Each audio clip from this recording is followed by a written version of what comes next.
And we are live. Welcome back to the 2018 Canadian Indoor Singles Championships. I'm Jake Shuknik, and I'm going to be joined again by David Gerard. And our feature game in front of us here is a Battle of Saskatchewan between Charlie Taylor, and Doug. Oh, sorry. Yeah, Charlie Taylor, who's on the mat right now throwing white bowls, and Doug Prop from Saskatchewan. I thought you were like me and you were searching for Doug's name. No, I know Doug a bit, but I was trying to remember what club he's from. He's from Mayfair. Yeah. Charlie's from Nutana. Yeah. I think Charlie's also Nutana and Mayfair, right? Yeah. I think so, yeah. And maybe even Moose Jaw. Mm-hmm. So it looks like they're playing a short end as well. So Charlie's got the white bowls and is eager to be on TV. Yeah. And Doug's got the traditional black bowls. So this is actually second time this year that Doug's on TV. He was in the men's pairs final in Regina at the Canadian Lawn Bowling Championships in August. So him and Ernie Mead claimed a silver medal there. Oh, nice. Who was the gold medalist in that? That was Pat Bird and John McDonald from Alberta. Yeah. I'm so used to seeing Pat here that it's a little unusual. I think I said that yesterday. Yeah, it is strange not to see the Birdman here. Mm-hmm. That means we can make fun of him all we want. He can't defend himself. Yeah, there you go.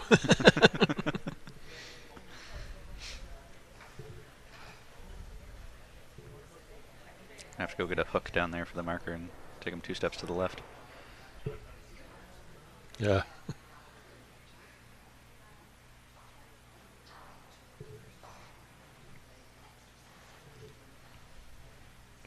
A little tight on the line there for Charlie. Mm-hmm. After his first 2 were beauties. Mm-hmm.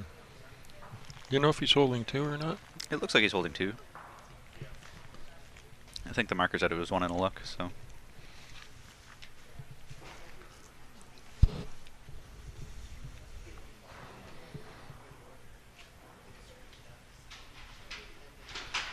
So looking at the standings here, Doug Prop is 4 and 3, and Charlie Taylor's 1 and 6. So Doug still has a chance. There's John Bjornsson 6 and 1 at the top. Heren and John Braun are tied at 5 and 2. And then Richard Yao, Dave Anderson, Greg Wilson, Doug Prop, and Patrick Cote are all 4 and 3. Oh. So that's a big cluster in the middle.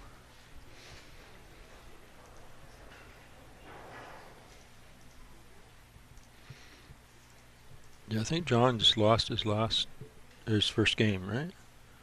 I don't know if it's up on here or not, but Yeah, John Bjornsson 6 and 1 now. Yeah.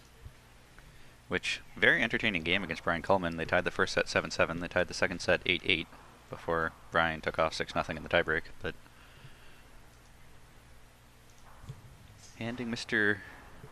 Bjorn his first loss of the tournament. yeah. And as always, if you want to see the full standings and results, head over to bowlscanada.com. Under the championship tab, go to indoor singles. Oh, there we go. Yeah, sometimes you just need to refresh the page a few times for it to actually take. Yeah, I was going, oh, I thought it was there.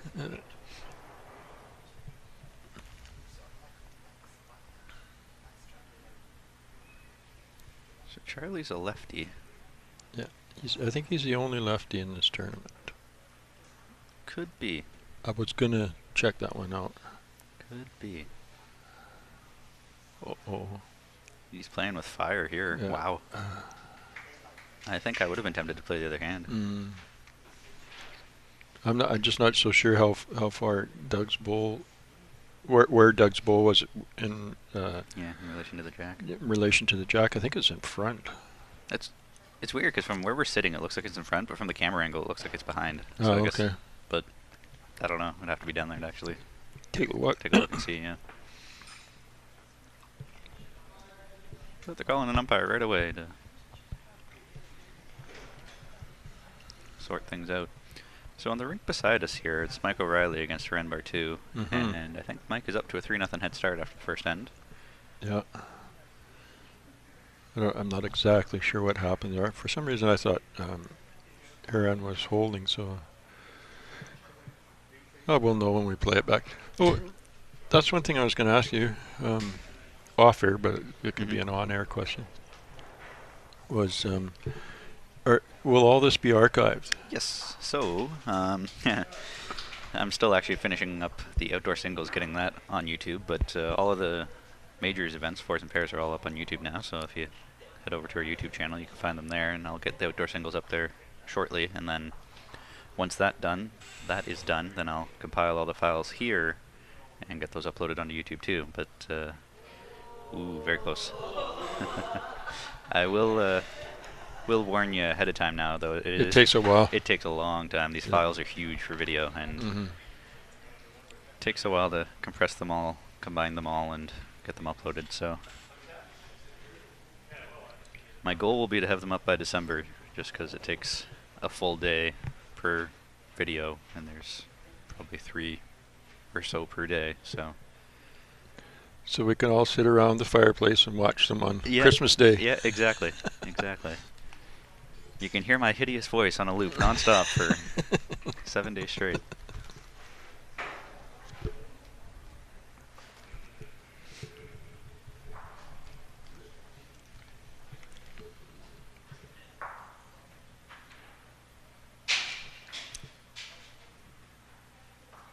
So that was one for Charlie there to Wow. kickstart this event.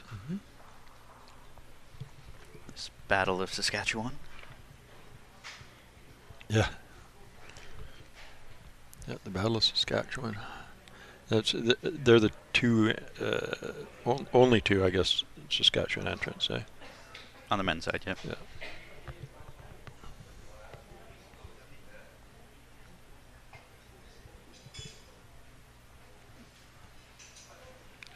Well, here comes Haran. He's after that jack again.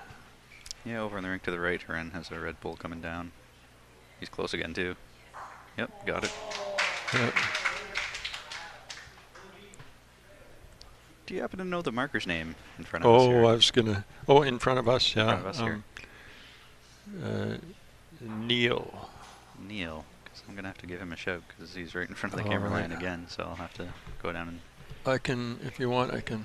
Yeah, if you don't mind, go and get the hook. And as always, if you want to get in touch with us, reach out to us on Facebook or Twitter, at BCB Bowls on Twitter and at BCB Official on Facebook. We'd love to hear from you. Have a nice little chat with you. And big thanks to our sponsors and partners, the Government of Canada through Sport Canada, the Coaching Association of Canada, and Kukri, our official clothing supplier. Bit of a loose head here. Doug had a whoops on his first, and Charlie is just a little bit, about a mat and a half away on both of his bowls.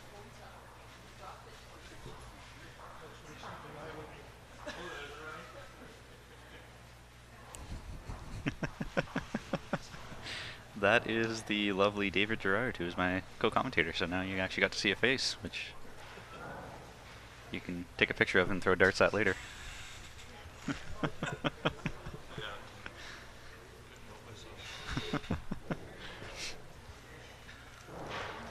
So Doug made a really good correction there on his second bowl. He's just behind the jack now, and Charlie's looking very, very close at this as he walks down after it. Very close.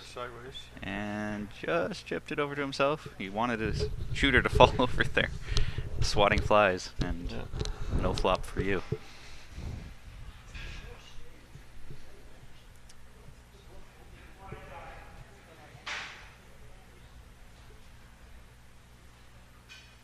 So Doug's still playing on his forehand. I would have almost been tempted to come down on my backhand and just rest Charlie's bowl that's jack-eyed to the right. Right. And I think Doug's wishing he could have this one back. He's up front with his other one. So now here's a shot for Charlie where he just needs to... Come onto his bowl. Yeah, come onto his bowl. You can get 3 out of this relatively... I don't want to say... 4, even. Yeah, if he pushes it hard enough, he could get 4. Yeah, that's fair. But someone else has the last bowl. Yep. Yep. That's always the thing, right? Yeah, I think that's probably a good idea to come down and rest his bowl through, and you don't really need to worry about covering the tee, because I don't see how Doug would kill it or get the jack back there. No. I think Doug would probably be more likely to try to draw to cut it down. So definitely big opportunity to see if he can score 3 or 4 here.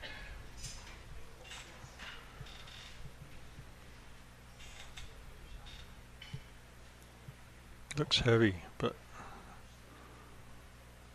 Heavy for that line. I think that was actually. I probably would have wanted a little more weight to try to push Yeah. that black bull through further, but good effort anyway.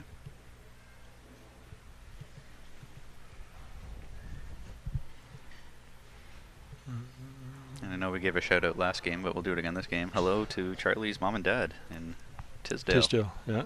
Tisdale, Saskatchewan. And if anybody from Doug's family is watching, hello to them as well. Yeah. No, they're both from Saskatoon, eh? Mayfair and Yeah, Mayfair and Nutana. yeah. Yeah.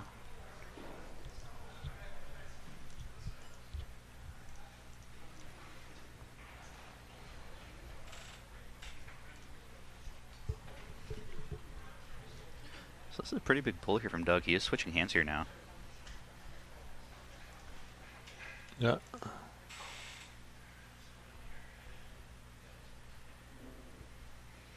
And he's in the ballpark. Wowza, what a bowl. Yeah. Clutch. Is that 2 or 1 for sure? Yeah, one for sure. Charlie's taking it out.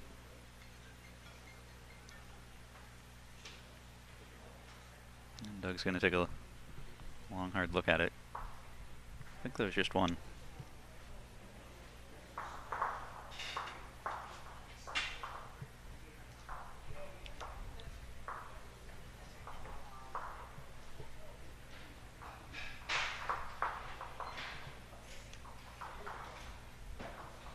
Yeah, it was just the one. So we're all tied up at 1 after 2.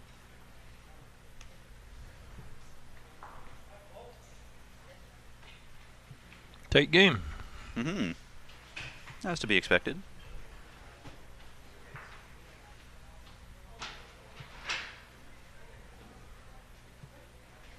I believe that both of these players have competed in this event before. I know for sure Charlie has, and I'm pretty sure Doug has as well. Yeah, I think Doug looks familiar to me as well, like from when he came this time. I think he's been here once before. And Ernie. Yes, sir. Ernie's been here I was before. going to say it's kind of strange Ernie's not here either, just because Yeah. he's been here many, many times, but he's off traveling the world. Oh, nice. Obviously, he didn't need a porter, otherwise he would have asked me, but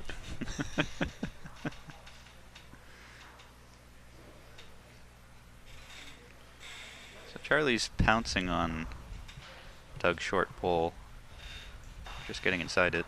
Still plenty of room to draw.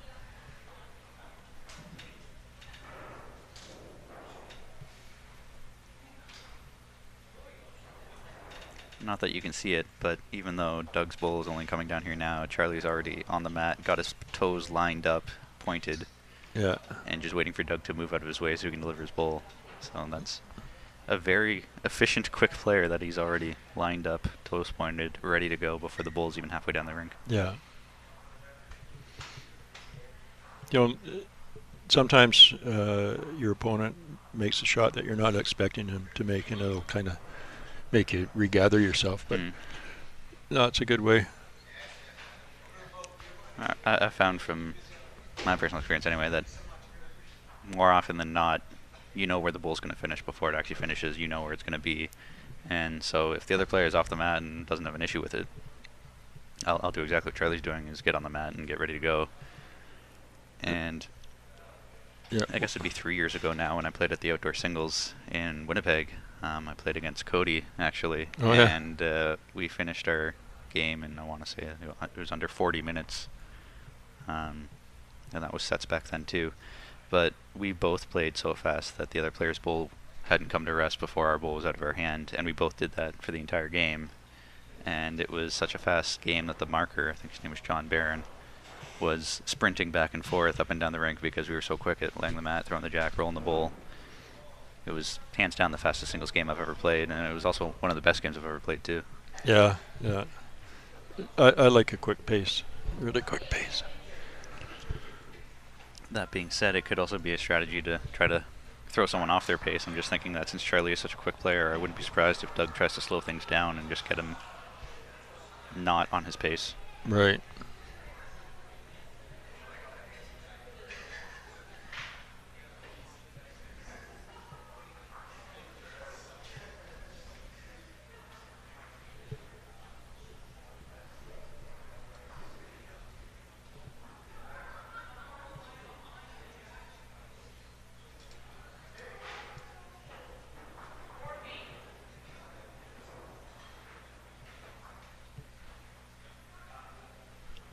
I just trying to look in the archives Mm-hmm.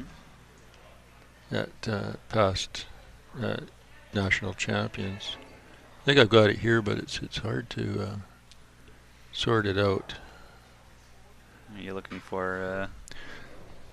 This lady here who's marking on rink 6, Mm-hmm. her name is Alice Duncalf. Alice Duncalf. Okay. And she's been a national singles champion, fours champion. Say, well, you know, I actually get the privilege of doing something few people do, is I can actually log into the archives and find out all of our past champions from 1954 till now, so I can do a quick search of, I should probably do it by last name. And it says there's none. That doesn't make any sense. Yeah, and her husband was a very good bowler too. Yeah, David Duncalf won the men's singles in 1980 in Regina. Yeah. He also won the men's pairs in 81 in Vancouver. Alice, women's pairs, 1983 in Edmonton. Dave, 84 Hamilton men's fours. Women's pairs, Alice, 84 in Hamilton. So we're at 3, 4, 5, 6, 7, 8, 9. 9-time Canadian champion. Well, there you go. And she's marking for us on rink 6.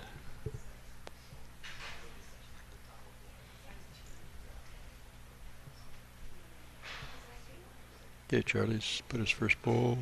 Perfect line. About 5 feet past the jack. Well, now you're making me think about some of the questions. You know, when I first started doing the streaming, I used to try to have questions of the game and pop up a question and have people tweet in and whatnot. And one of the questions I did in my very first year was percentages of, since 1954, which province has won the most national championships, or where, like, how many titles does each province hold out of all the events from 1954. I stopped keeping track after 2017. I don't think I quite finished, so my numbers are a little off. But BC at that time had 164, which was 33% of all events since 1954. Right. Ontario had 124, which was 25%. Alberta had 11%, Saskatchewan 10%, and after that it just trickled down really far. So it was kind of neat to be able to keep track of stats like that. And yeah, and I'm a little surprised because I would have thought, for some reason, I would have thought Ontario would have had the higher percentage than BC. Yeah. Yeah, no, BC's ahead by a fair margin, and I want to say that's probably back to the 1980s, 90s. Right. BC just went on a tear and won everything. Yeah.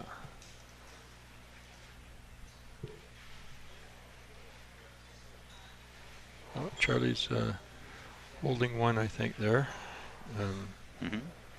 Doug's asking the marker, what's it look like down there?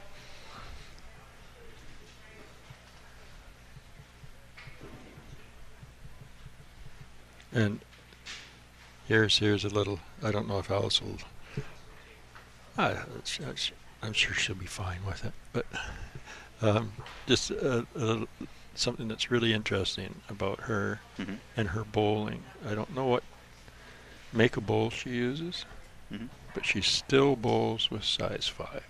Wow. Wow. That's impressive, because I was just thinking I use a 5 and I'm going to step down to a 4 next time I get a new set, so the fact that she's still using 5s is impressive. Yeah.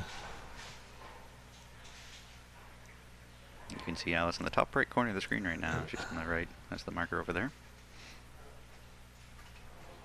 And it looks like Horan and Mike O'Reilly are next door all tied up at 4. Yeah. And to the left, Patrick Cote and John Braun are just getting started. Oh no, they've played 8 ends. 0-0. 0-0 after 8. Yeah. It's kind of cool. Well, Richard is who's his opponent? Charlie, that's a good bowl, but also not a good bowl, because it leaves a wing for Doug to rest on. Yeah. I'm sure he wishes that would have finished another 8 inches further. Yeah, yeah. I would not be surprised if Doug just follows down, pushes Charlie over, and lies for 1.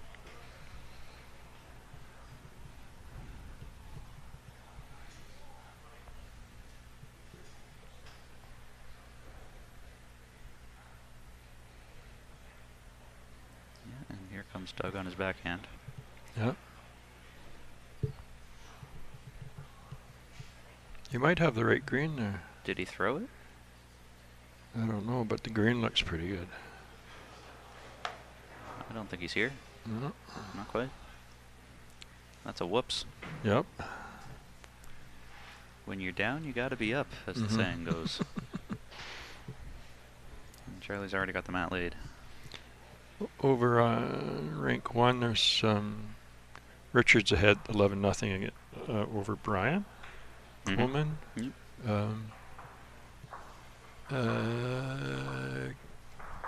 Is that? Yeah, it's got to be. Oh no, that's the women's. Women's game on ring 2. Yeah. Claire Day is at 9, and it looks like Jenny Sue is either at 2 or 12. I can't. 2. 2. And Claire won the first set, so that's pretty much done and dusted. And rank 3, I can't quite see Jack's in front. 9-3 for Josephine over Betty Van Wallingham. And here's another. I have to make another comment about another marker. Jack, who is on 3. His name is Jack Green. Jack Green. Yeah. Wow, he is made for bowls. Exactly. Made for bowls. He belongs to the same club as I do, Kerrisdale. Kerrisdale. How many members do you got there? I'm guessing around 50. Okay. But fairly, in some ways, prolific, because I shouldn't say prolific, but some good bowlers in the club. Like John's one of them, John Braun, Jamie McGowan. I haven't seen James in a couple of years. Yeah. There's a bunch I can't even. John Avelin's one as well. Yeah, I saw him yesterday. Yeah, I'm sure I'm missing people, but Linda Eng. Oh, yeah. She's here. I think Linda's also a member of at Richmond. But yeah, just a very small club, but with some decent players. But the funny thing is that I used to be at Stanley Park, and now I'm bowling out of Kerrisdale. It's more of a mom and pa operation. Stanley Park's a wonderful place. There's no doubt about it. But I thought, there's all these good players, because I met a lot of them indoor, because that's just good bowlers tend to sort of gravitate to it. Yep. And I thought, that's great. It'd be nice. I'll join the club and I'll be around these guys. But in the summertime, they're all bowling in the tournament. And most of them are young enough that they're working. So they're not there when I would be there. Right. It's a good problem to have, I guess. There's worse things. But yeah, Jack Green is one of the members.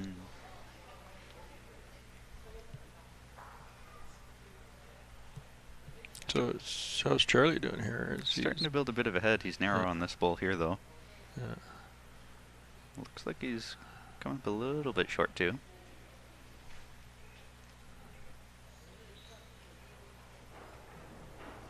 I know that Charlie is using same as the bowls as I bought, Drake's Professional, but not his are size 4, I think. And last year when he bowled here, he borrowed my Dreamlines. Right.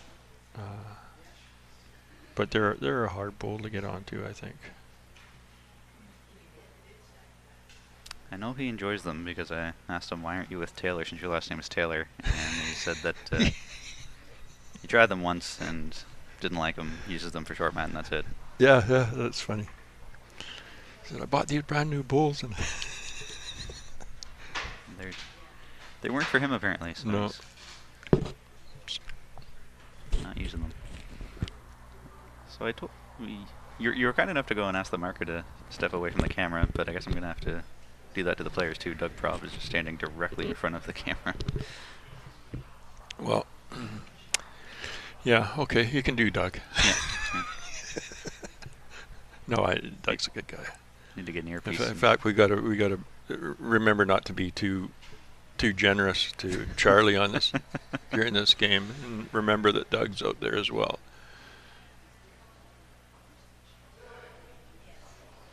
But that was a very good shot. And there it flopped over.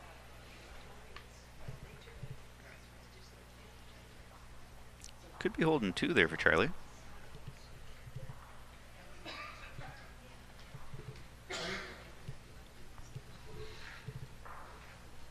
How far back is Charlie's back bowl from the jack? Could be 3 feet. Okay. Could be. Maybe 2. If someone would have installed the overhead.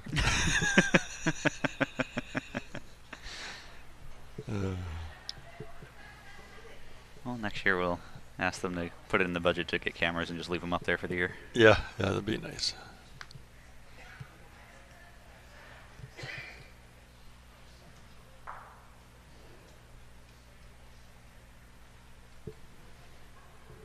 Doug's coming in here. I think he's skinny here, but he might wick off his bowl or promote his.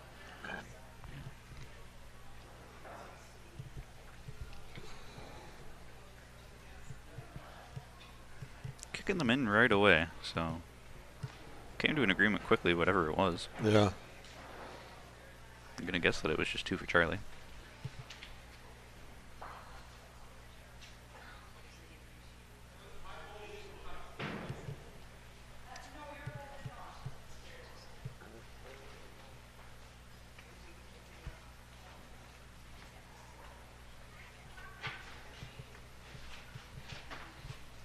And it was just 2 for Charlie.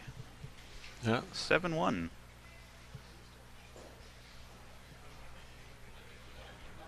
That was a tight. Playing end number 6. Yeah, it was a tight match between Heren and Mike. 4-4 after. Well, they haven't updated the scoreboard. It says 4-4 after 4, but they're playing their 6th, so they didn't update the last time. Okay, so Heren through first, so he's clearly got the lead, whatever the score is. 5-4 maybe for Heren.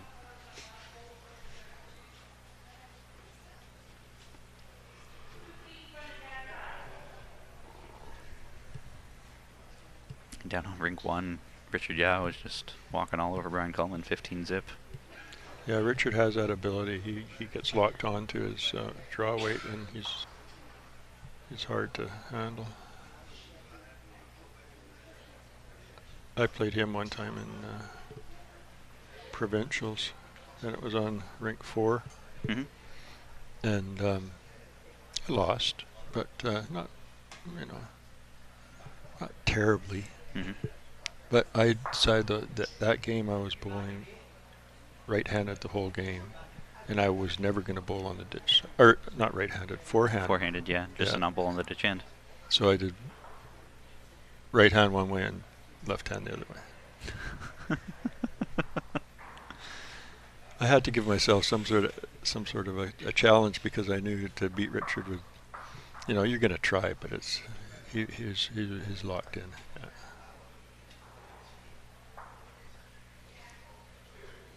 So it looks like Doug Prop's figuring things out here as he's lying 2, and Charlie's struggling with his weight a little bit. Yeah, that's slightly longer than what they've been rolling for Jackson. Charlie's heavy again here, I think. Yep. Maybe not as much as I thought. No, I think it's still sailing through far enough that it's...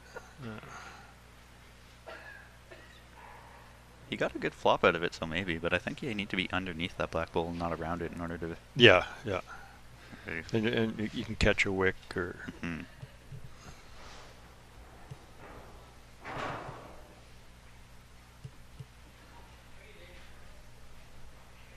Oh, Haran just flipped the scoreboard, so he got 3 He in got that 3 end. last end, so he's up 7-4. Real good effort from Doug, just on the outside of Charlie's. I'm sure he was hoping to just roll it over one.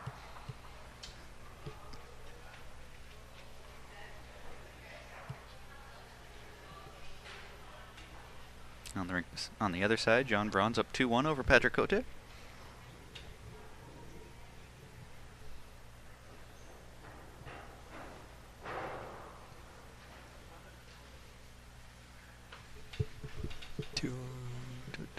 Oh yeah, they got a late start. That's right. Mm-hmm.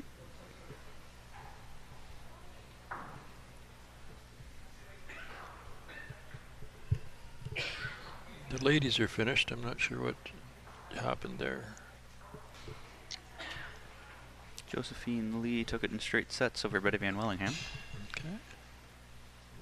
And Richard is still Mm-hmm. Still doing well. still running away.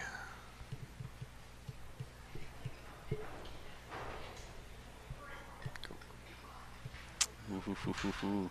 Good effort there from Charlie, just coming up a little bit short. Not sure if that's going to be in the count or not. Yeah, I think Doug might have shot there, eh? Yeah, on the side it's close either way. Yeah. Could be a 3-way measure. Last bowl of the end. As Doug walks down to the mat.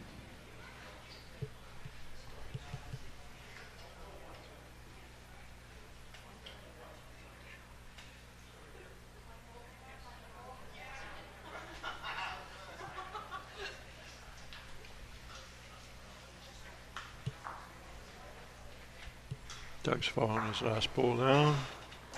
Looks close. And that's a good shot. Boom. Definitely shot. So And Charlie signal 2, so 2 for Doug. Really? I thought that was only going to be 1. Huh.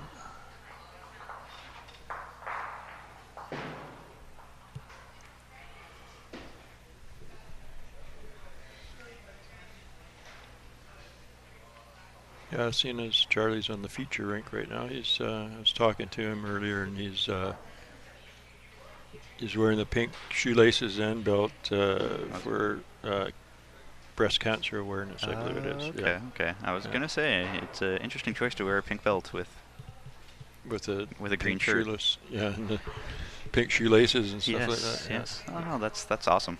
Yeah. So, Charlie's got your support. Or you've got Charlie's support, sorry. Time to go home.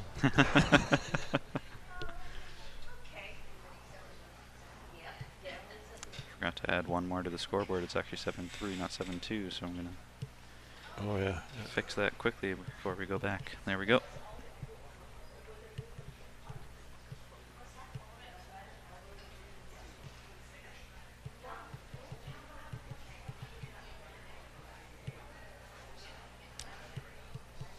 That's a pretty good ball.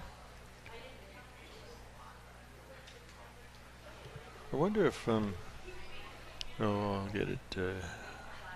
I wonder if Brian's having a hangover from beating John. Didn't he beat John? Last game?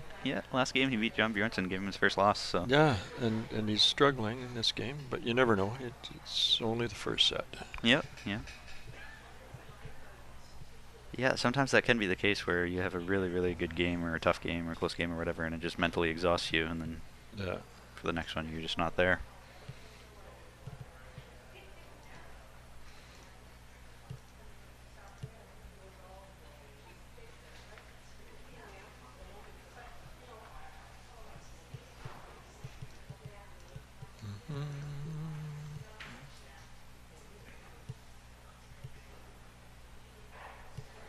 I didn't even look at the stickers on the bowls. Are they all different color stickers as per usual? Yeah, as per usual. So that's kind of a fun thing. So Yeah. for the majors, there's sort of specific colors per province that we try to adhere to. With BC gets gold, Alberta gets pink, Mhm. Saskatchewan gets a lighter green, PEI has the darker green, Manitoba's yellow, and so forth. But for this event, obviously, since there's, 2 per province, obviously the second player um, gets a different color. So Right. not every province is here. So, example, Quebec is a royal blue, but since they're not here, that was probably given to a secondary player from another province. Or Right. BC, since they have 4 women, they might have gotten white or one of the off colors. So I can see that Doug Prop has green, and he was actually Saskatchewan 1. So Right. I'm guessing that all of the like 1 players got their traditional provincial color, and then all of the 2s or 3s, or in the women's case 4s, would have got one of the spare colors that's kicking around. Yeah.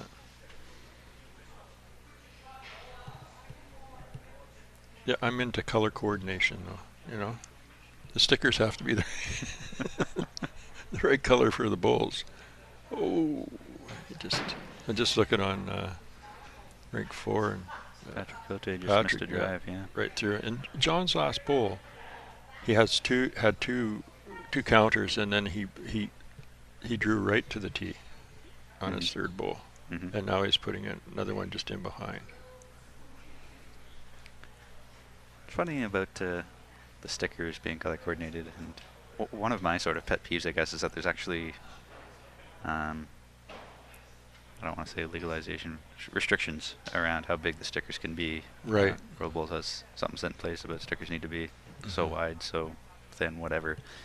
And it kind of bothers me, actually, because looking at the bowls here now, you can kind of see them, kind of not. They don't really stand out from far away. I would love to have them be absolutely massive, that just cover the entire half of the bowl, so you can actually see them from a distance. Because right now, they're so thin that you can't really see them that well.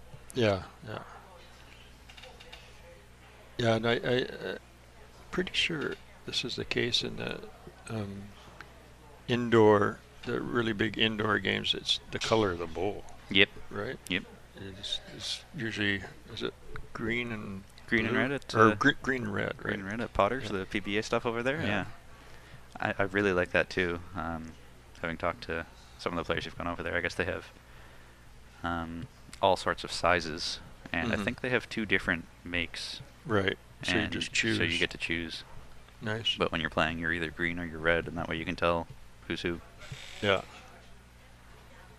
I would love to see them do that internationally for other events as well, and not just the PBA events, but for Commonwealth Games, World Bowl, stuff like that.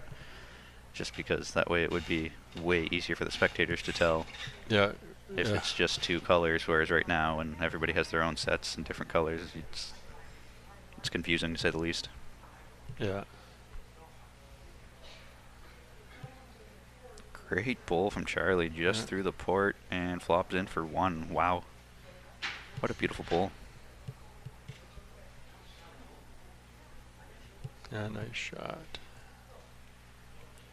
That really puts him in the driver's seat with 2 ends to go left in the set, as that was in number 7. Puts him up at least 5, maybe even 6 with 2 to go.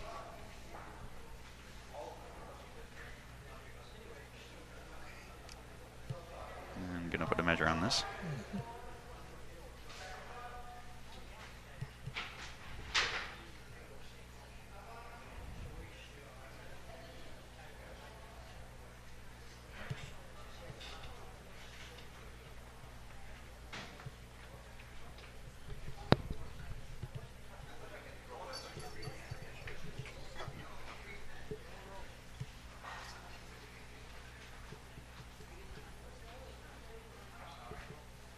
And it was 2 for Charlie. Oh, nice. Appreciate that he put his fingers up so we can Yeah. No. tell that from a distance. So that gives him a 6-point lead with 2 to go in this set. That's useful because that means you don't even necessarily need to count this end to still lock the set up. If he drops 1, he still wins the set. Yeah. Yeah. I was thinking about this not long ago, and do you ever really want to play defensive in this game?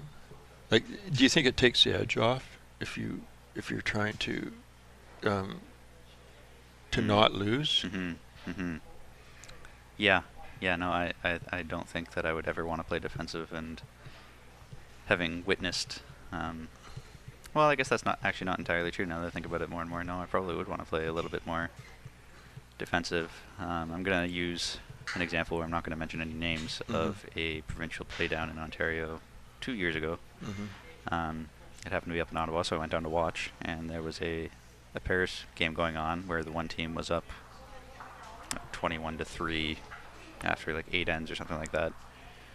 And rather than playing defensively, they continued to play way too aggressively and were throwing drives at things and dropping 4s, 5s, 6s. Yeah. And ended up losing the game like 23-21 or something like that. Yeah. Simply because instead of playing defensively, they were throwing drives. Yeah, super aggressive, sort of. Yeah. Whereas if you would have just been playing defensively and just try to draw for third shot, they probably easily would have won. But that was also a pairs game with, I don't know, 16 ends or whatever it is they played too. Right. For this though, for sets, I think I would probably play a little defensively as well. Actually, now that I think about it, if I'm Charlie, for example, here, I'm probably not even looking to count more than one. I'm just looking to block Doug's pockets. If Doug's got 2 or 3 sitting together somewhere, I'm looking to get in between them, and so I'm not even really caring about the head or counting multiples. So you're going to like a +1, -2 or something like that. Yeah. So I think I would actually play pretty defensively once you have the lead, but only at this stage of the set would I be thinking about playing defensively. If this was end number 2, right, I would not. No, not at all. No. Only because you have the lead and there's only 2 ends left in the set. But I also don't know if I'd really call that. I guess that's playing defensively. I'm trying to think, because when I think of playing defensively, I'm now thinking of like throwing guards and stuff like that, which I absolutely despise throwing guards. But that brings another thing up is I've been asked to throw guards, and I've also I've been told that guards are about the hardest shot you can try and do in bowls. Is there any truth to that? I think it is, and I think the reason for that is because there's no such thing as a perfect guard, really. Right. But, yeah, I think that's almost impossible to throw. Yeah, because normally, not all the time, but sometimes you guard the center line, which is not as difficult. But right. Sometimes you have to guard a path that's off center line. So it's an imaginary point. Oh, nice shot. Oh, great shot. I think there are very few situations where you can actually throw a good guard, and I'm thinking if there's a hole that's only a bowl width wide and you put your bowl to plug that hole, then you can throw a good guard, you know exactly what a good guard is. But when you're just trying to get in someone's eye or block a path that's wide open, it just doesn't really work. You just draw around it or it's almost up the weight and play it's inside almost it. a wasted bowl, and sometimes Yeah. So. Oh, this looks like it might do something. Oh, what a great effort by Doug there. So that will lock up the set for Charlie Taylor.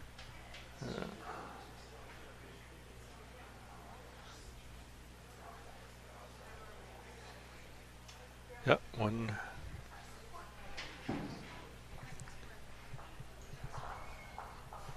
Richard's still rolling right along on rink 1. Good question. So Kevin Dusselblom, nice to have you with us. Do you think that having a decent lead in the first set and then playing defensive for the last few ends would hurt your second set, having just sat back for the past few ends? That's an interesting question. So we're going to use Charlie as an example here, since he has a decent lead and could have been playing defensive that last end. Do you think that'll hurt him in the second set? Yeah, I think that was one thing that I was thinking, and that's why I asked that question, was that I don't want to take. Yeah, I don't want. It's almost like, to me, it's almost like switching gears, and I don't want to switch a gear if I know that I have another set to come. Right.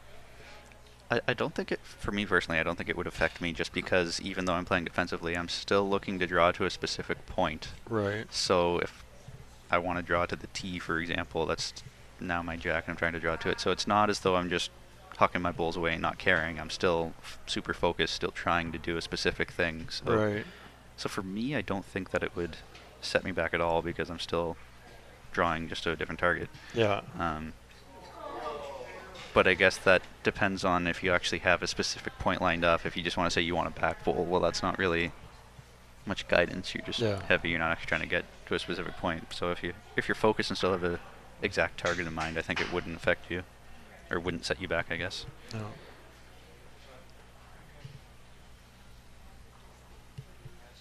Did you see that? Hiren made a weighted shot and came right through that little port there, didn't disturb anything. And he could have ended up being a few up, on ring 6. But he did get a point. Or sorry, Mike got a point. I think Mike just... Yeah, Mike got a point, so it's...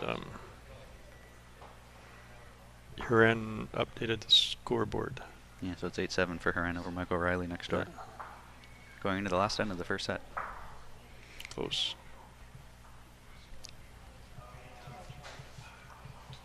I'll ask you this question. Would you rather have a really dominant first set or a really dominant second set? It depends. Because if you... Yeah, that's kind of an open-ended question. It's hard to answer, but I would say second set. Because if you won the first set and you end up with a dominant second set, the game's over. Yeah. But if you're going dominant against poor, yeah. But I think it does give you it gives you impetus, it gives you momentum into the tie break. If you have a good second set, it does for me anyhow. Yeah, absolutely. I think I'd be tempted to say first set, just because, like you said, there's a chance that you could still win the second set. Just because you're not dominant doesn't mean you can't still sneak out a win. Right. Yeah. You can still win and not be dominant. And sometimes it's got to do with luck. Yep.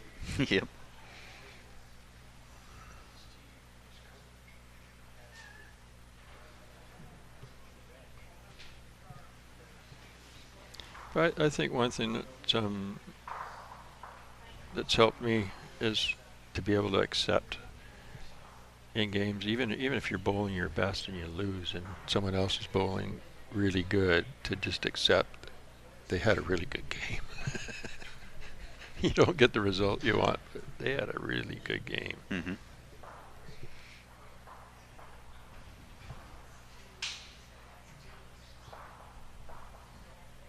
I found my key to victory playing singles this year was just to be patient, keep trying for second shot. There was every game streaks where the other guy would be just playing lights out and all four are within 2 inches of the jack and you drop a 4 and whatever, and you just have to keep trying to get second shot and just sort of be patient, and eventually they do start to wear down or miss by a few inches or whatever, and that's when you keep on trucking. Yeah, take the opening.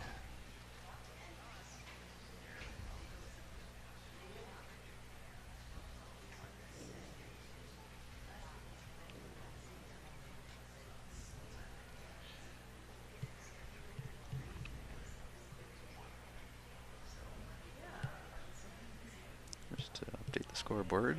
There we go. So Charlie took the first set, and we are now starting the first end of the second set. And a lovely first ball by Charlie. Look at this. Go. The only way it could have been better is if it covered the jack. Love seeing people put that pressure on with that first ball. Just sets up the end so well. Now it's up to Doug to return the favor. I'm a strong believer of the first bowl is the most important bowl. Yeah.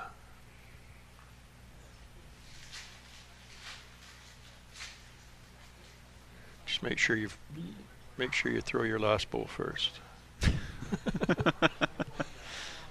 I don't know how many times that thing comes around, eh? Because some people they just that last bowl they managed to really bear down Mm-hmm. and make it. I've told this story on air before, but I think it was 8 years ago. I was playing in a provincial singles game, and this was back when the rule was when you win the end, you have the choice of either taking the mat or Oh, taking yeah. the hammer. Yeah. And I took a 4 the first end, and took the mat. And the gentleman I'm playing makes it on his last bowl, and he says, "I'll keep the hammer." Next end, makes it on his last bowl, says, "I'll keep the hammer." And he did that for 21 ends in a row and beat me 21-4. I didn't count again because since he had the hammer, he just always made it on his last. Yeah. And that was hands down the most frustrating game I've ever played in my life. But Yeah. like you said, some people just can really bear down and on their fourth bowl just nail it. Put it there. Yeah. It's not fair. Yeah. Not fair when you're on the wrong side of it.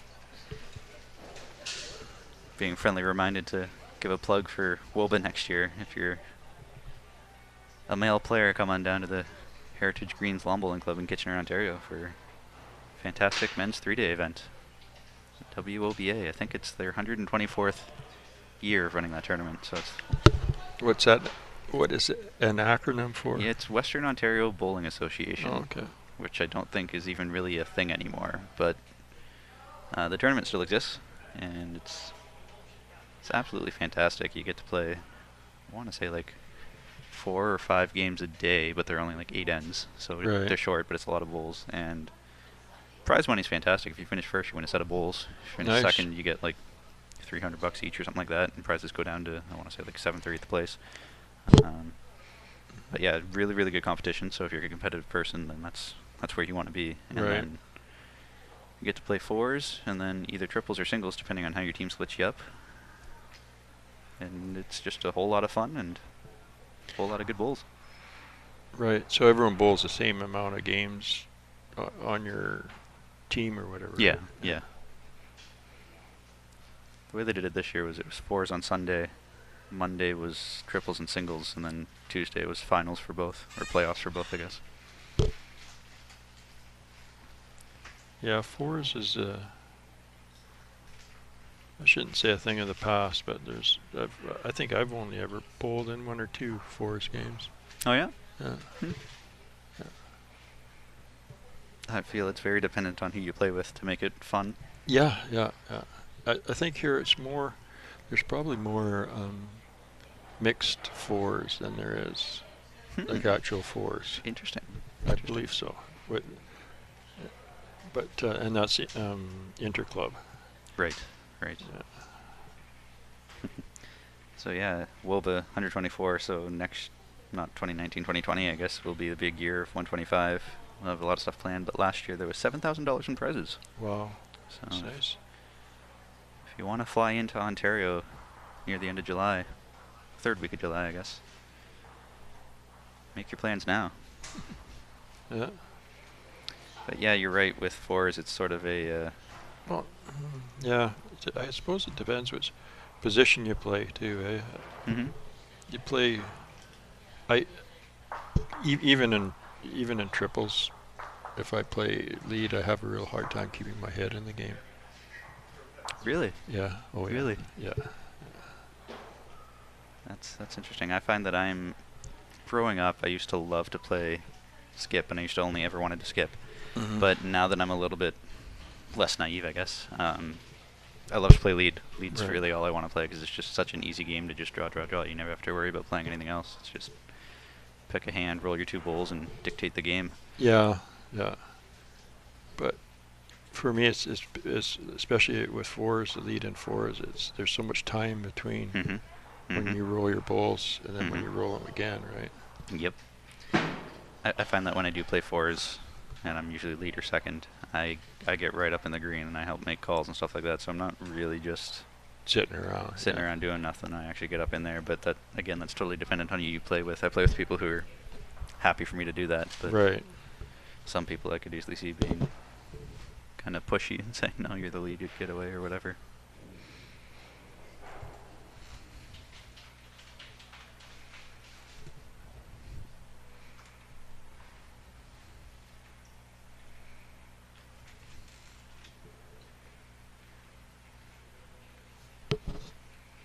So we're on the second end of the second set.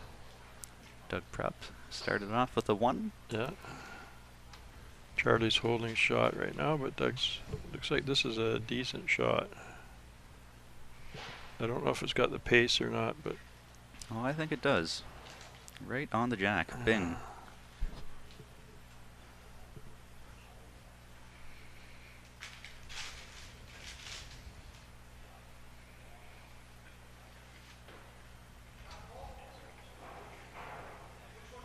So looking around, this is close, Charlie. he is very close. Wow. Got it. Yeah. Beautiful bowl.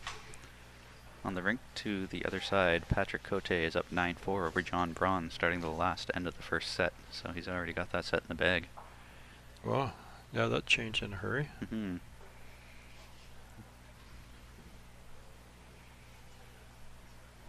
Curran picked up the first set over Mike O'Reilly, I believe. Yep. Yeah. They're starting their second set. And then further on down, Richard Yao did pick up the first set over Brian Cullman, and he's up 5-1 in this second set. And it looks like Dave Anderson is up 2-1 over Kerry Lucier. Oh well. This is a heck of a Head. end here that these guys are putting together. Holy smokes.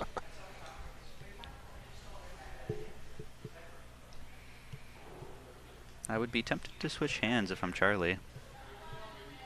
Give that black bull a tap.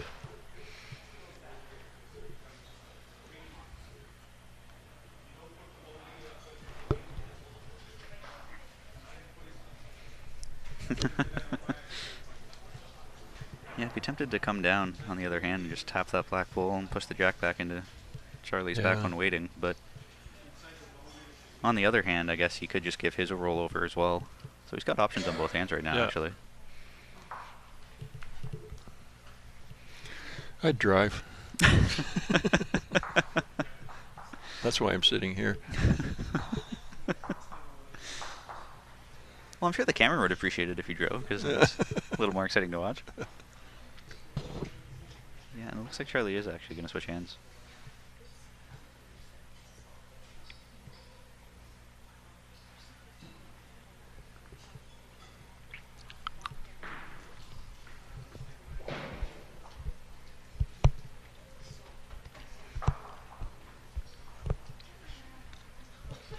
Yeah, he did. Hey. Mm-hmm. I think he was looking to push that black bull. He's in the ballpark. Just Tapped his in. Oh, needs that to fall over in order to get it. And it did fall. That's going to be very close.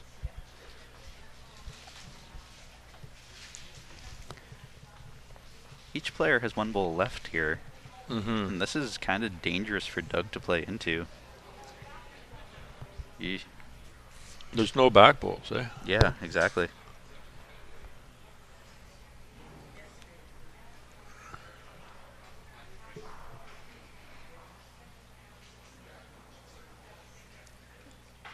What I'd be worried about if I'm Doug is that I'd be tempted to play into my front black one. But if there's any jack movement, it's not necessarily going to go your way. What if he plays into Charlie's bowls there? I don't have a good angle. It's He- coming down now. I think Yeah, he is that- going for his bowls, Charlie's bowls. Yeah, that's probably the safer option. Wow, what a shot. Charlie's asking if he's down too, and yeah. Yeah. Just gave him a quick high five. I was kind of looking at that because I don't know why, but I'm on. It looked good to me. Eh? Look That that to you shot on the yeah, side, yeah. Charlie's going to play some weight down the middle here. Yeah. Oh, go, go, go, go, go, go, go. And the shooter Stay up, too. stay up. Oh. So he's got, I want to say, I don't even know if he has one. yeah, I was actually just going to say, I thought he had one, but now that I look at it, it looks like Doug's bowl might still have the tee if it's in the tee, but if it's just in the ditch, then he should have one. Oh, was his ditch bowl a toucher? Neil didn't take it out, so. His shooter should probably be shot if the jack's just in the ditch. Yeah, so Charlie just took that bowl out of the ditch, so it wasn't a toucher. But his shooter in the bottom left of the screen, I believe, should be shot. Yeah, Charlie's shaking his fist, so I think that means he got it.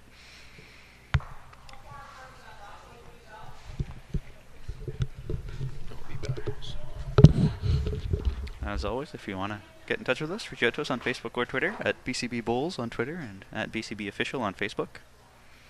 We'd love to hear from you.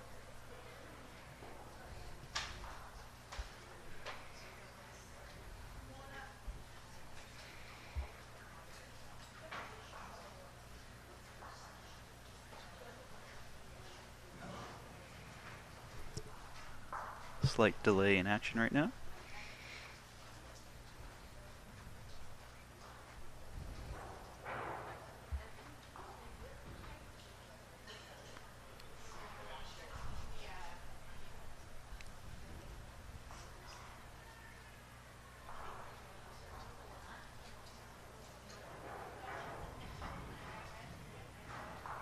Rink beside us, Huron took the first set and is up 3-0 in the second set after one end.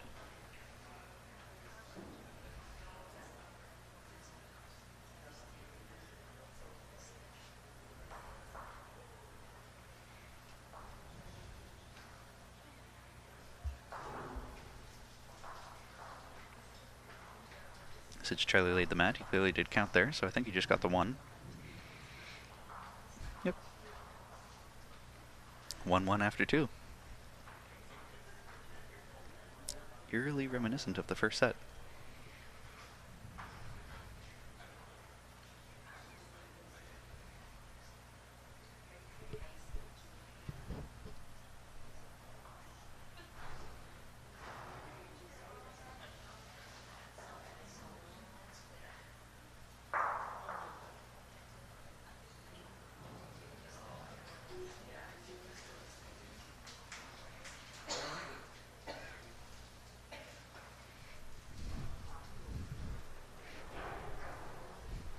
I believe Greg Wilson is up 5-2 over John Bjornsson. First set. And that's a beautiful opening bowl there from Charlie Taylor.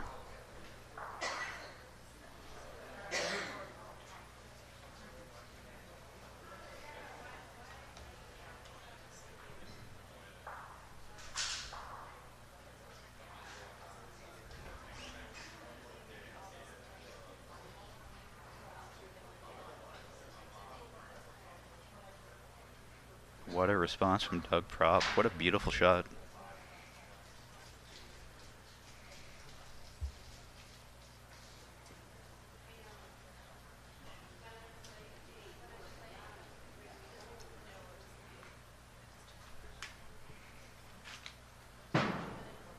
Charlie's hard after it again. This is shaping up to be a really good end. What a great bowl.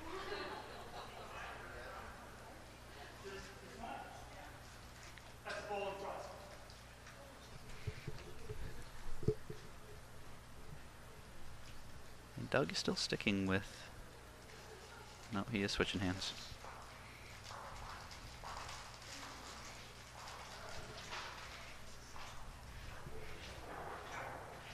Coming up narrow, though. Really good weight.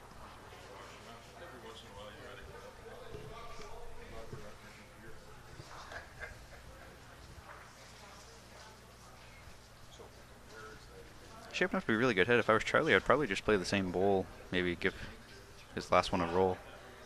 His last bowl is shot already anyway.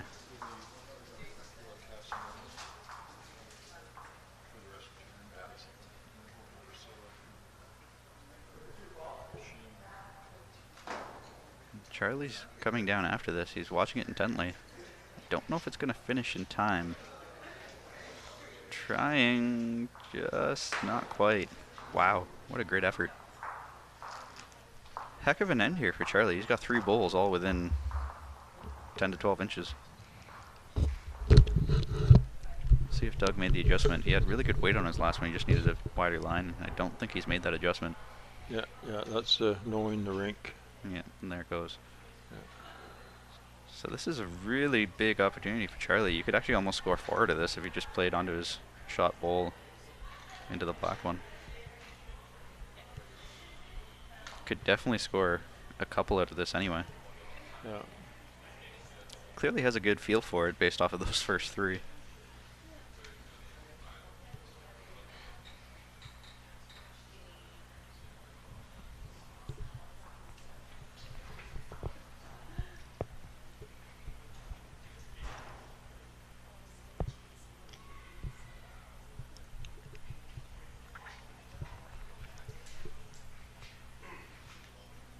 I'm curious if Charlie has any sort of tips, tricks up his sleeve for playing Doug, just because they're both from Saskatchewan, both from the same place. I'm sure they've played each other numerous times, knocked heads.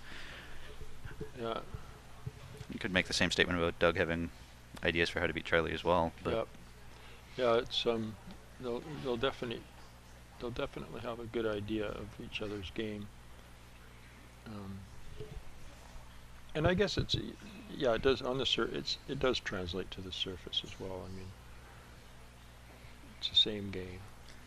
what do you think of that last ball from Charlie there? He intentionally threw that short to be a guard, just to try to block the jack. I'm guessing he was just trying to stop Doug from throwing a drive and putting the jack in the ditch, but I'm not sure if I'm a huge fan of that. I think I still would have tried to capitalize on this, because I think he's only lying 1, maybe 2. I think he could have scored 3 or 4 here if he would have, instead of throwing a guard, thrown into the head. I think he's good at fire, but you know, had he been comfortable with that green, I would have just tried to draw in. Yeah, that's exactly what I would have done. And it's a little risky, but not overly, and you don't really have to worry about building the target any bigger just because Doug doesn't have the tee anyway. He's close. Yeah. He might have almost got shot out of that. Mm-hmm.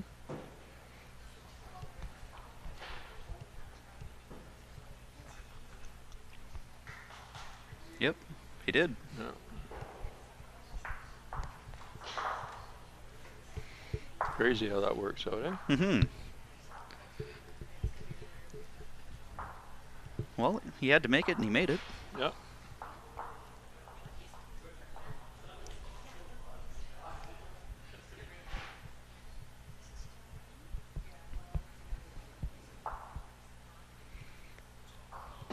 A little bit of map movement here.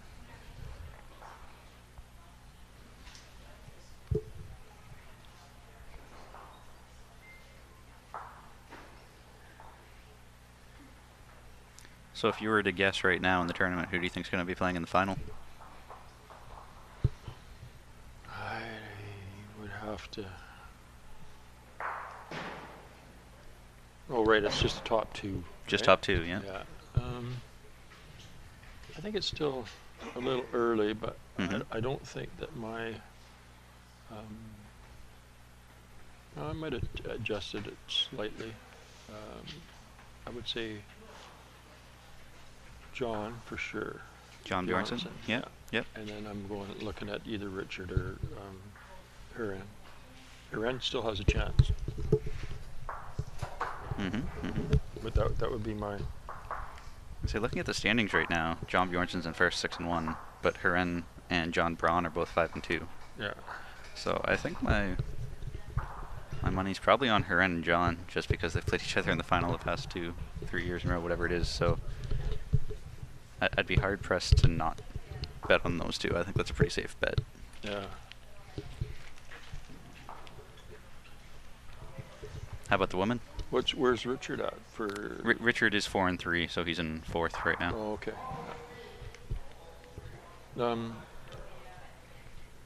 John will never forgive me for not mentioning his name. Sorry, John. A little miscalculation there. And the women. Oh, it's really up in the air. You say right now, Rainbow Lung is 6-0.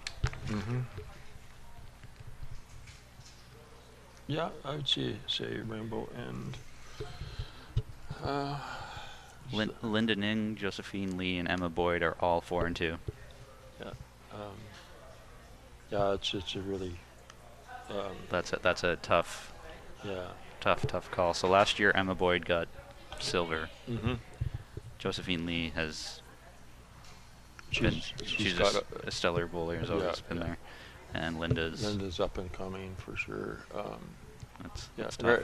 The pronunciation of her last name is Eng. Ing, okay, Eng, Linda like Ing. like NG sort of. Ing, gotcha. If you pronounce ENG, it's good. Eng. Ing, Yeah. gotcha. Okay. Just you know. Yeah. The more you know. The more you know. She might hear it back and go, "Who are they talking about?" Who? Great shot there from Charlie. Just pushed Doug out to lie for 2. Nice. I know Charlie likes to hit sometimes, and I think probably Doug does too. But I think so far this has mostly been a drawing contest. Right? Yeah. There's been maybe a couple of upward shots, but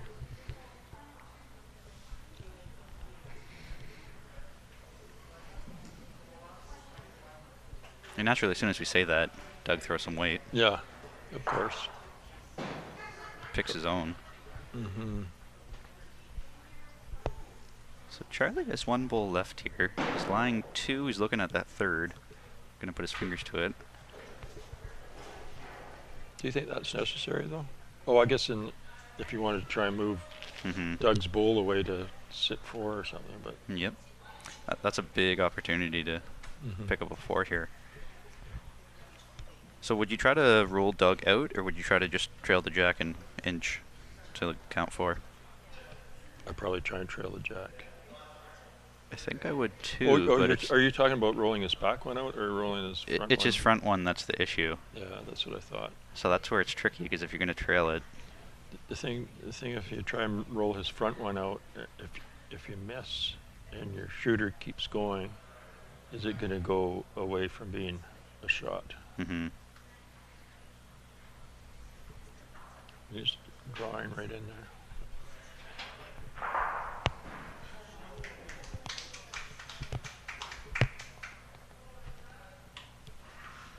Oh, he Came up short. Mhm. I think he was just trying to push Doug through a roll.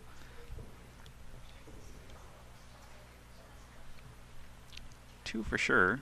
We'll see if they put a tape to it. Make it 3-2 for Charlie, maybe even 4-2, depending on how many he gets.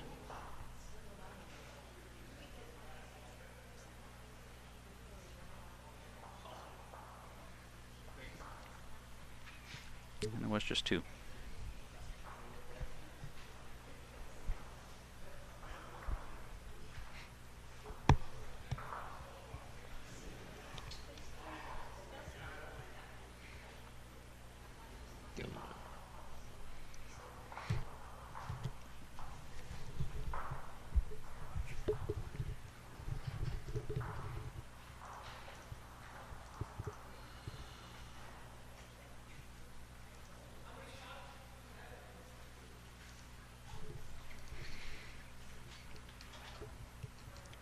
Bit of a longer end here.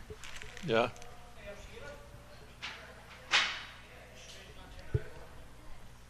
So Charlie scored 2 there? Yeah, he was it? scored 2 there to take the lead, 3-2. Nice first shot. Lovely. I think he's found it. He's feeling well.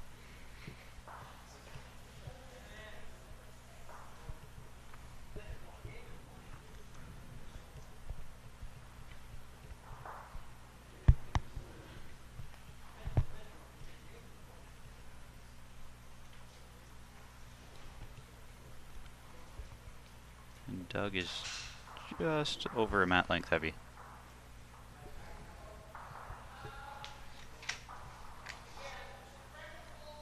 Oh, this one looks heavy and wide. Mm-hmm. This could be in the ditch. No, he's all right. Slowing down.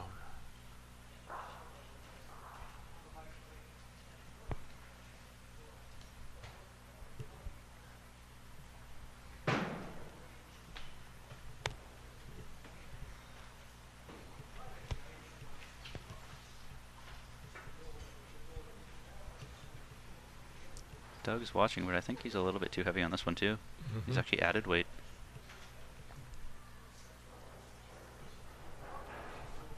Interesting. Charlie's just clarifying I am in fact 1, right? Yeah.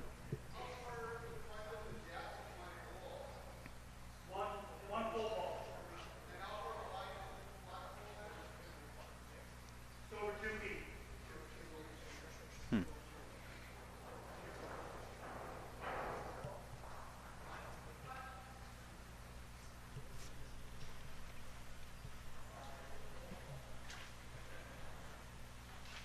Both players have found their line relatively well. Yeah. And as soon as I say that, Charlie's coming up wide naturally, but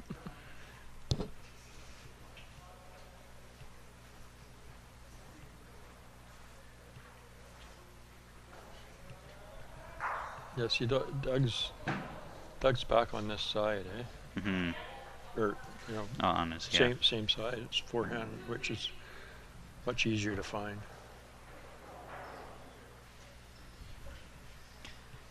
I'd be worried right now if I'm Charlie, because if Doug on his last one finds the jack and trails it, he can count 4.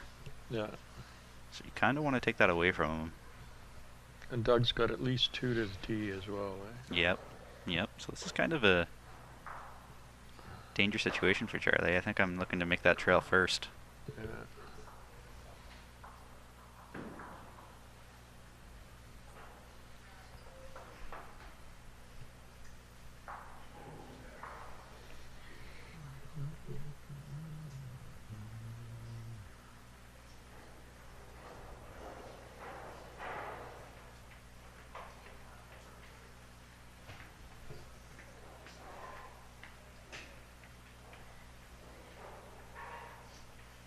So Charlie is sticking with that same hand. His backhand, right-handed person's forehand. Yeah.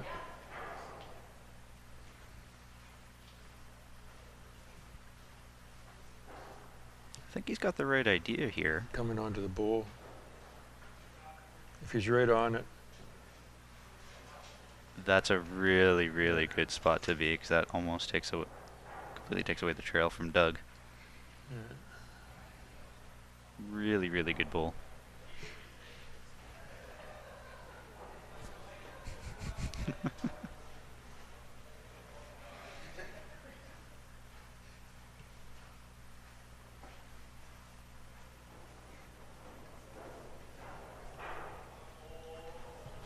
I think Heren's sitting at least 2 on his on ring 6. There's a rink to the right there. Heren's laying a couple of red ones.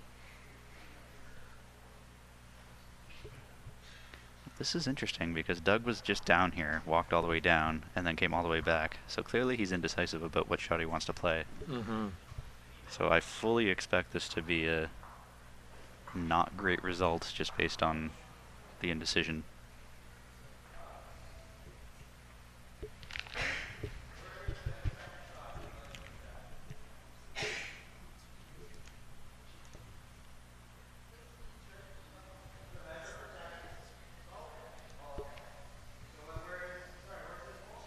Sticking on his forehand. I guess he's just looking for a cold, hard draw. And that looks light and narrow. Yeah. So, as expected, the indecision resulted in a not great shot. Mm-hmm. So I remember last year when I was at the juniors, I had Daryl there, and he hopped on the live stream for a few of the games, and I was peppering him with questions. And I asked him, what do you do when one of your players comes off, it's their last bowl, and they're asking you what to do? And he said, you know, honestly, I don't really do anything. Normally, when they're in that situation, they're already favoring a shot in their head. Right. And so I just sort of asked them, you know, well, like, what shot are you thinking? Like, what shot do you favor? And I just encouraged them and say, well, then, yeah, play that shot. And that's really all you need, is just the encouragement to make up your mind and be 100% sure on what shot you're playing. So maybe it's the right shot, maybe it's the wrong shot, doesn't matter. All that really matters is that you're actually Convinced that you're gonna actually make going the to shot. you're going to play that shot. You're not Yeah. having a toss-up of, well, one or the other. You know specifically what shot you're playing. Yeah, I have one of my big problems is I like to hit. You know, I like Mhm. to play a little aggressive at least. Mhm. And if I'm playing in a position like if I'm playing vice or something, and I look at the shot and I go, well, I really want to add a little weight to this shot. Mhm. I um, but then the skip wants me to do something else. I won't be able to make that shot the skip's asking me to make. Ah, okay. It's very Okay. difficult because Yep. I've got it in my head that this That you is the one right. that I really should do. Right. That's tricky to overcome. Yeah. That's when you really have to trust your skip, I guess, and not have a shot made up in your head. But that's Yeah. that's just Yeah. a really difficult situation to be in. Yeah. And I've heard this from many people too, that when you're the skip, you need to, or I guess the vice if you're calling the head for the skip, when you're Mhm. calling ahead, don't ever give the person an option, say either this or that, because Right. then they're going to have a toss up in their head as well as to what shot they're playing. So when you're skip and calling the head, or vice and calling the head for the skip, just give one option and say, I want you here, or Right. I want you to do just A. That's it. Mhm. Because whenever you give options, more often than not, you end up getting that indecision and not the result that you were Hoping hoping for. for. Yeah.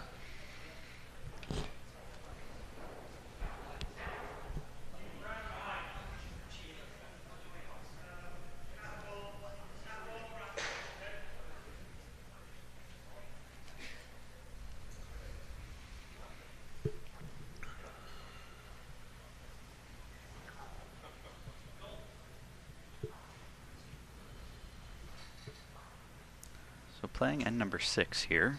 It's 6-2 for Charlie. Yeah. Doug's got his weight there. It's just, Yep, that's shot. mhm.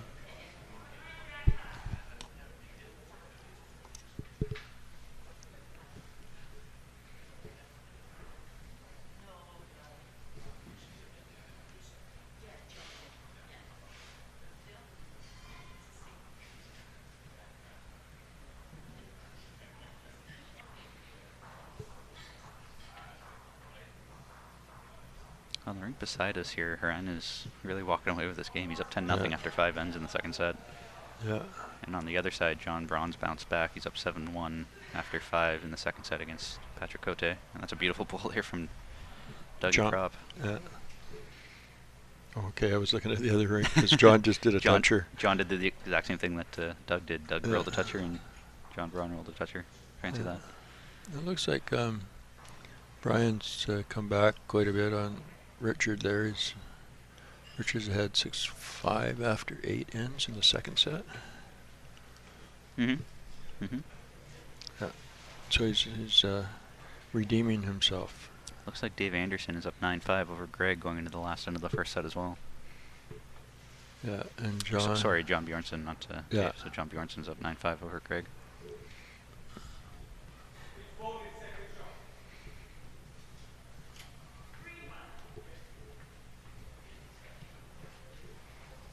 Got some weight here coming from Mr. Taylor. Mm-hmm. Wow. Got the jack clean. Yeah.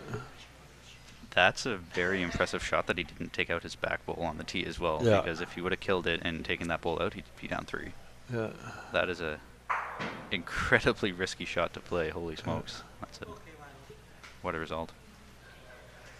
If I'm Doug, I'm probably going to play the exact same shot that Charlie just did and try to drive his bowl out. Yeah. Yeah. And if you can drive the bowl out without displacing the jack, Mm-hmm. then you'll be in a really good shape.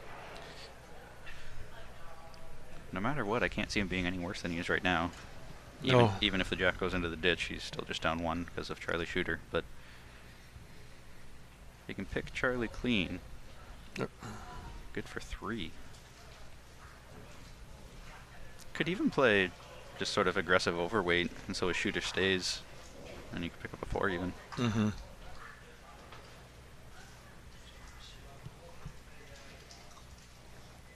But he doesn't need a pile of points right now either. Mm-hmm.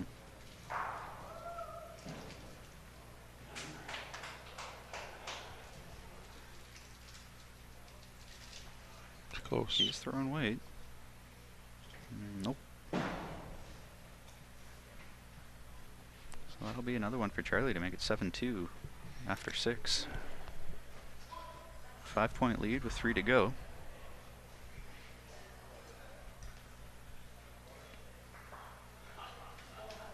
Yeah, it's closing in on possibly a second win. Mm-hmm.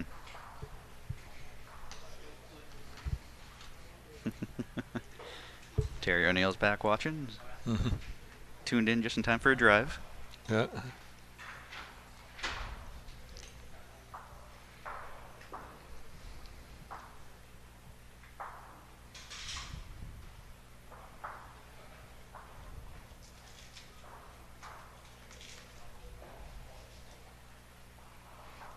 Bit of a shorter, not by much, but just a little bit shorter than what Charlie's been throwing the last few ends. Mm-hmm.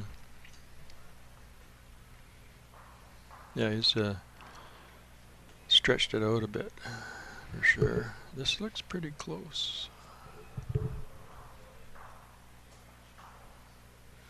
Good start for Charlie.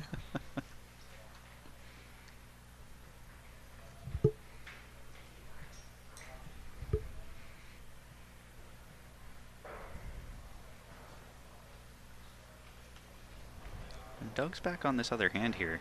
That's interesting, because the last time we came this way, he was playing the other hand. Yeah, yeah, it's... There's a...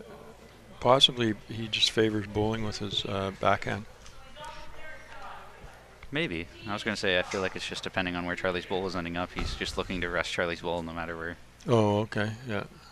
That's another. But Charlie just... well, I don't know.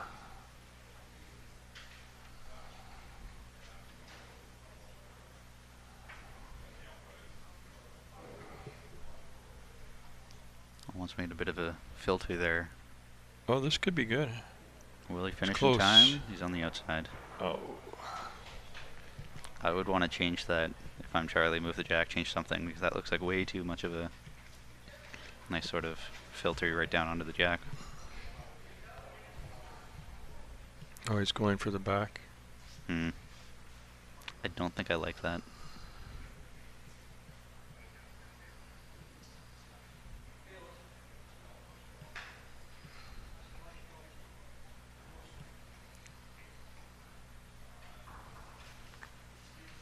The one good thing about that shot is that it's in the count.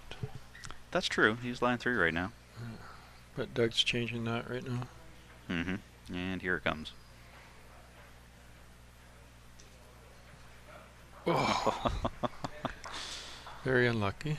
Cut it down to 2 now anyway. Yeah.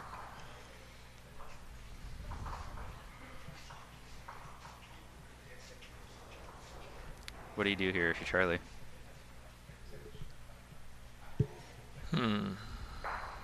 He's looking at the tee right now. Says, yeah, if Doug drives, What down is 2. it? 7-2.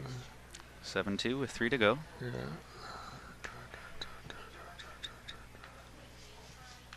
He's going to go for the tee, it looks like. I'm running out of time to say what I would do, but... I don't even know if you have to go that far back. I don't think you need a back bowl past the tee, and I think that I would just try and rest on that one, either that bowl on the left side, the furthest, or the other one, right? Okay. That would kind of be my goal. Yeah, I'm not really I think I'd probably do that as well. Maybe sneak in between, try to be just behind one of those 2 black bowls, so it's not. But this is, if this doesn't stay up, that's the. It did stay up for him, which is good. I don't think I like that though, because unless the jack goes straight back into the ditch, Doug could still just kill it, and it goes to the tee, and you're still down 2 anyway. Yeah, So and the other thing that some people don't catch on to right away or realize is that if you drive fairly heavy, it doesn't take much of an angle when you hit that jack into the ditch for it to scoot sideways and out. Right. So it can slide along the ditch. It's not like kill. outdoor where it hits the sand and it Stops. Yeah. Yep. And so a lot of times it's going to burn. Mm-hmm. Which is, I'm sure, what Doug is going to play for here. Yeah, yeah. But just on when his bull carry, oh, he went backhand. Okay. Nice shot.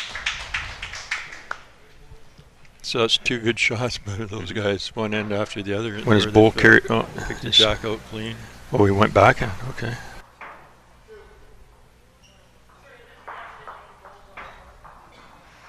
But that's exactly it, though, as we were predicting. He'd kill it, go to the tee, and collect two. Yeah, exactly. And if it was possible for him to rest his bull on either one of those, he'd have the tee, right? Yep. Yeah. Yep. That's exactly it.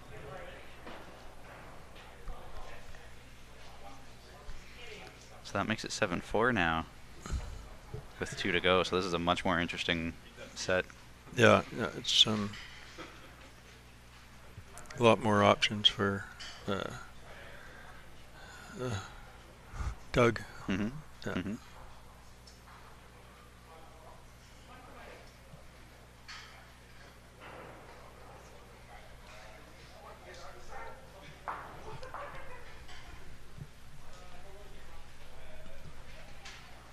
What's really nice about this for Doug is that you only need to count one here to really still have a good chance going into the last Yeah. set. You don't need to count 2 or 3 or 4.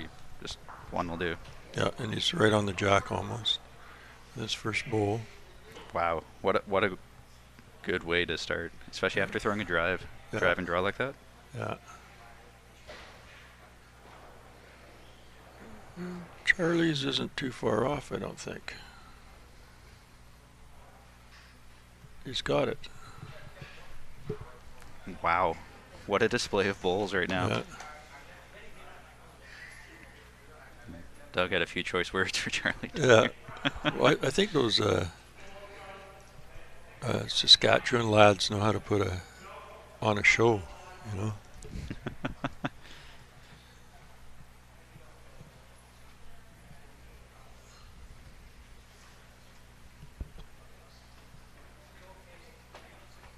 I think it must have something to do with the camera, right? Yeah, it must be. Yeah. Came to perform. And I think that Charlie's first bowl there was a bit of a, I don't want to say gut wrencher, but Yeah. put sort of a knife through the heart of Doug there, because he thought he had, off to a good start for this end, and then turn around and not anymore. To roll such a great first bowl and then one bowl later be down one is it's difficult. difficult. Easily able to get to your head that way. Yeah.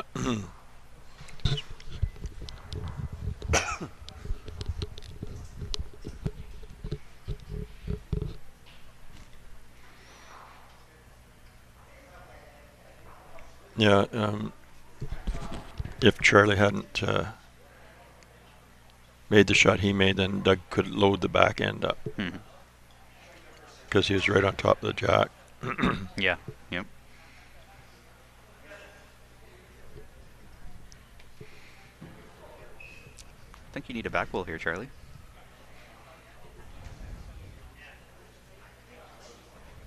Something in between all of Doug's. Yeah. Or even something near the tee. I think it's going there. Yeah, he's definitely trying. Yeah.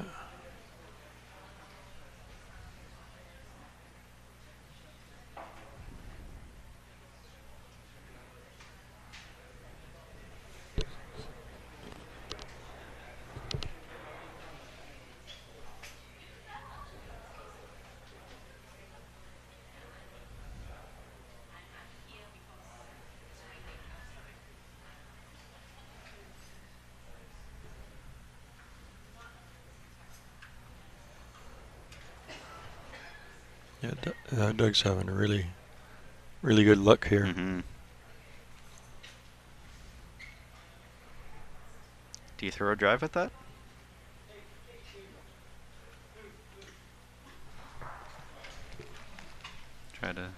I think so. Try to kill the jack? And hope that you come through with your bull onto Charlie's, with your shooter onto Charlie's, if that's possible. It's hard for me to tell from this angle. Yeah, that almost looks like that could be an option. Could even get forward to this if he actually gets it right. He's throwing white. Yeah. Close. You got the jack clean again. Even that helps. You know? If he actually gets it right. He's throwing white. Yeah. Oh, Charlie's got last bull though. Close.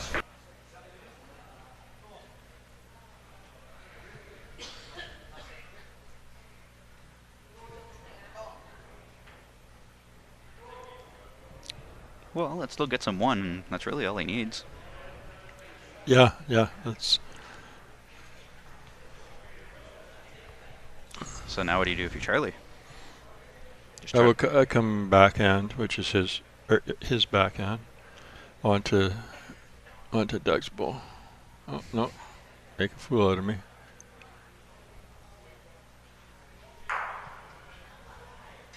He's coming forehand.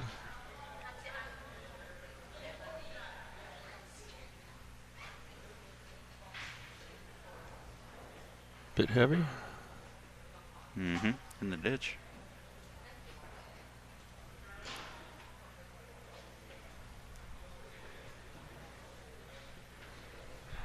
If he'd have gone the other side, he could have possibly promoted his own, or... So just like that, it's a 1-point game. Yeah. Going into the final end of the second set. Yeah.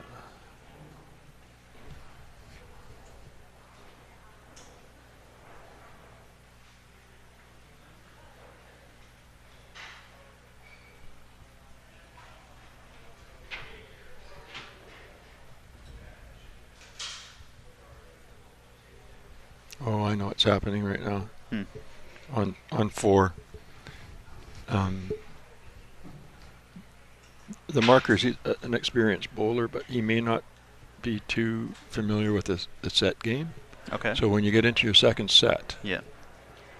you finish with the odd ones at this end instead Yeah. of the even ones. Yeah. Yeah. And I think that's what they're discussing, which end? Yeah. Yeah. Yeah. So it should be an odd end finished at this end right now. Yep. Yep. And that was one thing that I received instruction from Alan, was one of the big things that you have to really Wrap your head around is that as a marker and yeah. really be able to stand behind it and go, no. Yeah.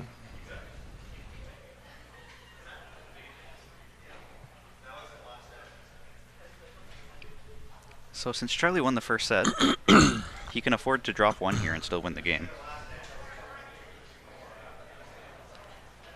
So Doug needs 2 to force a tiebreak.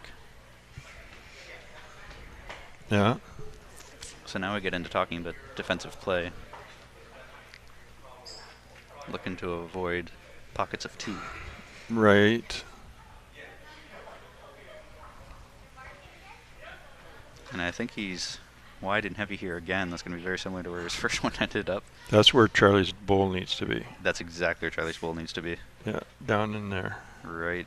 Resting those 2. Yeah. Failing that, get the tee. Yes. Yes. Ideally, don't bring the jack with you, though. No. Uh-oh. Whoops. Whew. Yeah, he's okay there. I mean, it's good to have a second bull in the head and have second shot as well, but... Mm-hmm. Well, you know it's the last end, and you know that he's going to be looking at... Doug's going to be having to move the jack or move the bull. I wouldn't be surprised if Doug throws weight at this. Yeah. Yeah, I think he is. So if he's skinny, he can get Charlie's other bull if he's way offline. Yeah, he can get a double out of this. Yeah. Oh, he went backhand on that. He likes to drive backhand, eh? Yeah. So he's got rid of one ball. So I think But he's at the same time. I think Charlie needs to draw the tee here, or at least those back 2 bowls. You need another Yeah. one. You need a second shot, but also a back bowl, I think. Oh yeah, this is a good shot. That's almost perfect. Yeah. Look at that. He's happy. Mm-hmm. And see, Doug needs 2. So I think he needs to put the jack in the ditch and sit on it for 3. Yeah. Although he could still double out Charlie. Yeah, I'd stick with the weight almost. I had to remind myself that Doug needs 2 to go on. If he ties, it's no good. Mm-hmm. Stop the jack.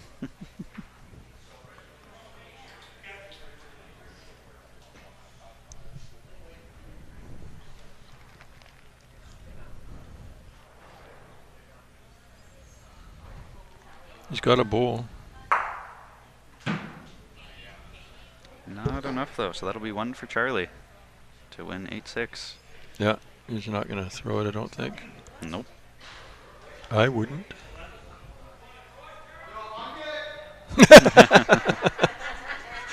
Doug asked Charlie if he wants to throw it. He goes, no, I'm good. All right, so that's the game. So we'll take another quick break before we're back for the last round of the day. Thanks for commentating with me. Yeah, thank you.